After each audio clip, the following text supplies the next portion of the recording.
Assalamualaikum warahmatullahi wabarakatuh. Selamat siang. Perkenalkan nama saya Sarah Aisyah dengan rekan saya Arkan Fahri Puspita dan juga Richard Fernando. Di sini kami akan menjelaskan materi mengenai sentimen analisis untuk ulasan British Airways dalam memenuhi mata kuliah penambangan teks. Pertama-tama, untuk presentasi akan dijelaskan oleh rekan saya Richard Fernando. Baik, selanjutnya untuk latar belakang. Pada penelitian ini kami membahas mengenai analisis sentimen pada ulasan pengenalan maskapai penerbangan. Untuk yang pertama itu ada industri penerbangan sangat bergantung pada kepuasan pelanggan. Lalu ribuan ulasan pelanggan mengandung insight penting bagi maskapai. Lalu ada analisis sentimen membantu klasifikasi ulasan positif dan negatif secara otomatis. Untuk penelitian yang kami gunakan yaitu adalah TF-IDF atau Unigram dan Bigram, Random Forest, dan dataset British Airways Reviews. Selanjutnya, untuk rumusan masalah dan tujuan. Berdasarkan latar belakang tersebut, penelitian ini memiliki beberapa tujuan utama. Untuk tujuan yang pertama adalah melakukan praproses terhadap teks ulasan maskapai penerbangan agar data siap digunakan dalam proses machine learning.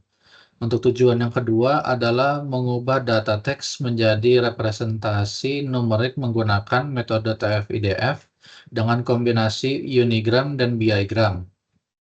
Untuk tujuan yang ketiga adalah membangun model klasifikasi sentimen menggunakan algoritma random forest untuk memprediksi apakah suatu ulasan termasuk positif atau negatif.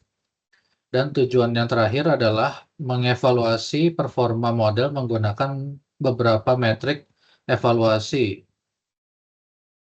Untuk selanjutnya adalah dataset. Pada penelitian ini, dataset yang digunakan adalah British Airways Review dataset tahun 2022. Dataset ini berisi total 3.616 ulasan pelanggan dengan 20 atribut atau kolom data. Beberapa kolom utama yang digunakan yaitu kolom konten yang berisi teks ulasan pelanggan, serta kolom recommended yang digunakan sebagai label sentimen positif dan negatif. Selain itu, dataset juga memiliki atribut lain seperti rating, seat comfort, cabin staff service, food and beverage, dan beberapa atribut pelayanan lainnya yang menggambarkan pengalaman pelanggan selama penerbangan. Untuk distribusi label, terdapat 2.166 data negatif dan 1.450 data positif. Dari distribusi ini dapat dilihat bahwa data negatif lebih banyak dibandingkan data positif, sehingga penelitian juga perlu memperhatikan keseimbangan data dalam proses pemodelan. Selanjutnya akan dipresentasikan oleh rekan saya, Sarah.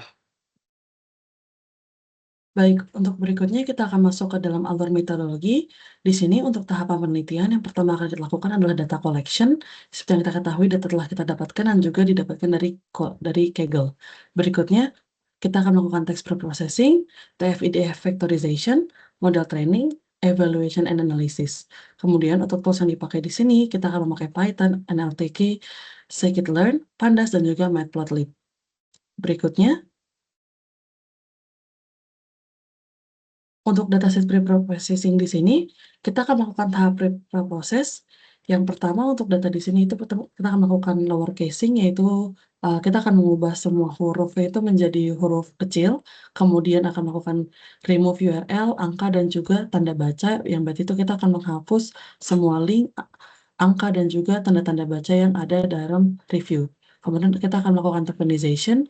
Tokenization itu berarti kayak memisah kalimatnya itu menjadi kata-kata satu-satu, kemudian kita akan melakukan stop word removal, kayak menghapus seperti the, is, and, dan semacamnya, karena kita di sini memakaikan datasetnya itu review bahasa Inggris.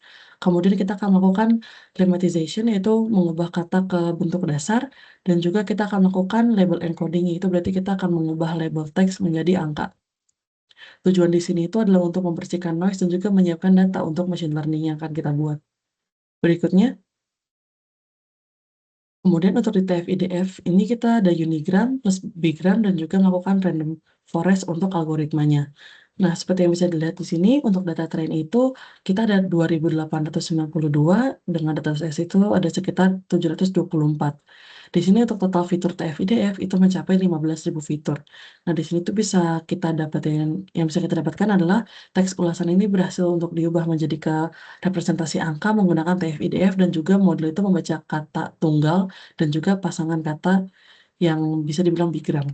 Di sini tuh ada contoh untuk unigram dan juga bigramnya. Untuk unigram itu bisa dilihat bahwa kata-katanya itu seperti kata good atau baik, sementara untuk bigram itu bisa dilihat seperti customer service yang merupakan dua kata yang digabung. Maka bigram ini bisa disimpulkan sebagai membantu model untuk memahami konteks dia yang lebih baik. Oke, berikutnya di sini kita akan masuk ke bagian hasil evaluasi model. Untuk hasil evaluasi model sendiri bisa kita lihat bahwa akurasinya mencapai 80% atau 80,66, yang berarti ini sekitar 80 dari 100 ulasan ini berasal untuk diklasifikasi dengan benar sebagai positif atau negatifnya.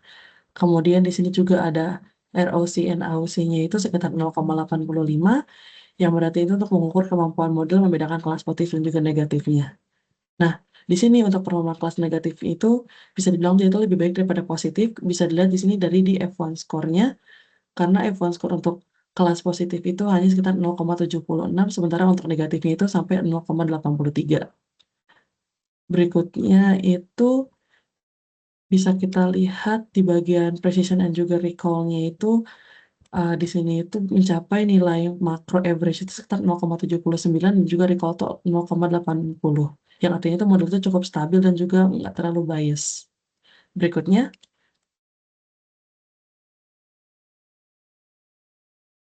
materi berikut ini akan dijelaskan oleh rekan saya, Arkan Fali Fahri.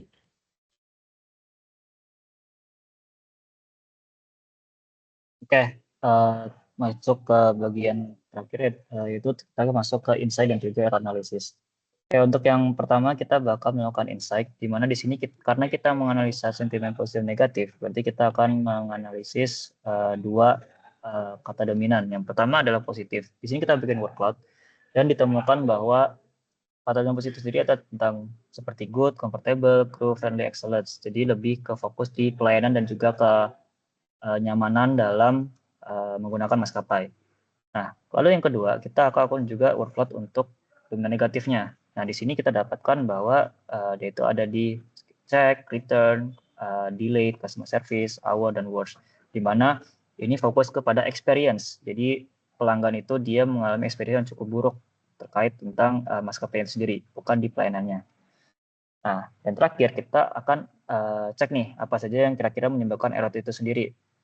Yang pertama itu ada missentiment, di mana banyak pelanggan atau user yang memberikan ulasan positif dan negatif dalam satu kalimat, sehingga model itu sendiri bingung apakah kalimat ini sebenarnya lebih ke negatif atau positif, dan juga akan menyebabkan model masuk atau membuat kata-kata yang mungkin sifatnya negatif tapi bisa terbaca sebagai positif karena memang dilabel sebagai kata yang positif.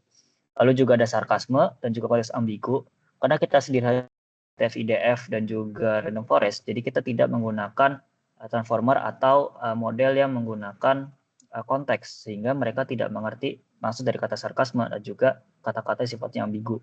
Sehingga ini pastinya akan menjadi sebuah masalah juga apabila nanti ada ulasan yang sifatnya sarkasme. Dan yang terakhir tadi adalah terkait class imbalance atau ketidakseimbangan kelas, di mana sentimen negatif itu memiliki nilai yang lebih banyak. Jadi biasanya ada kata-kata yang mungkin harusnya bersifat positif, tapi akan bernilai negatif lebih besar ketika kita lakukan prediksi seperti itu.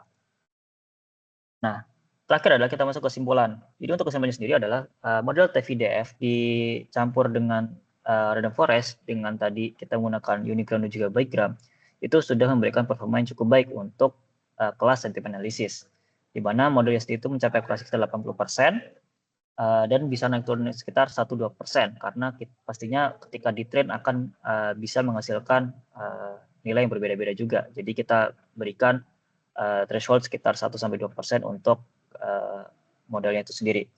Nah, untuk bigram sendiri itu sangat membantu dalam menangkap konteks-konteks yang cukup penting. Contohnya seperti kata customer service atau seat comfortable. Jadi kita tidak hanya bergantung pada satu kata saja.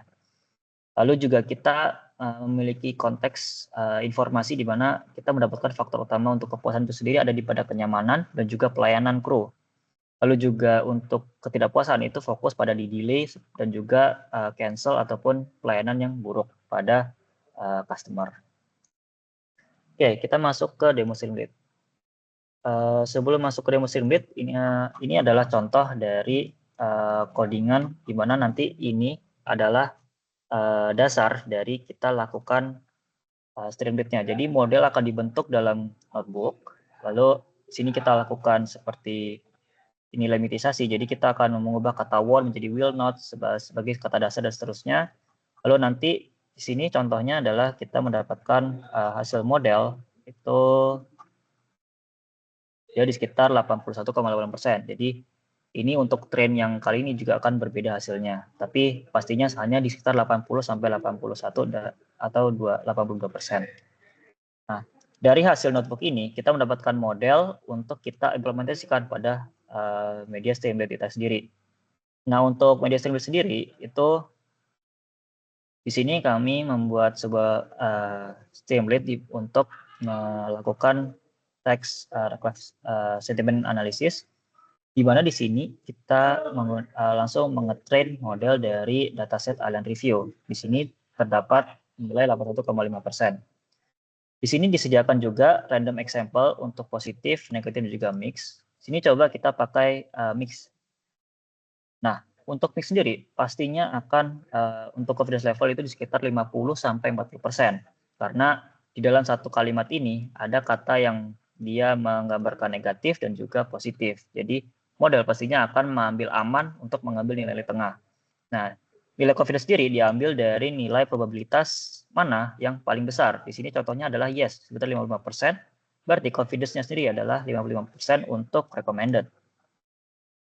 Nah, untuk Streamlit ini sendiri, dia ketika kita melakukan input review, dia akan melakukan pre-processing dan akan dilakukan tokenisasi, dan tokennya inilah yang baru kita olah dengan TF-IDF Unigram, Bigram, dicampur dengan random forest classifier. Nah, tapi karena kita tadi menggunakan dataset berbahasa Inggris, pastinya akan ada masalah ketika kita menggunakan dataset bahasa Indonesia. Nah, jika kita tidak melakukan translasi, maka model akan bingung karena kata-kata ini tidak pernah kita latih sebelumnya, dan bisa jadi karena kelas imbalance pastinya akan masuk ke kelas negatif. Oleh karena itu, kita lakukan namanya translasi auto. Nah, di sini kita ada translate auto from Indonesia to English. Nah, hasil translasi inilah yang baru kita lakukan tokenisasi. Di sini jadi nice comfortable dan mendapatkan hasil prediksi recommended dengan confidence level 70%. Jadi Streamlit ini sudah dilakukan mitigasi bahwa apabila nanti inputnya berupa kata bahasa Inggris, bahasa Indonesia, ataupun bahasa lainnya, itu akan auto translate ke bahasa Inggris, lalu dilakukan tokenisasi, limitisasi, pre-processing, dan hasil tokennya itulah yang baru kita lakukan prediksi dengan model TF-IDF dicampur dengan random forest classifier. Oke, mungkin itu saja dari kelompok kami. Apabila ada salah kata yang boleh dimaafkan. Assalamualaikum warahmatullahi wabarakatuh.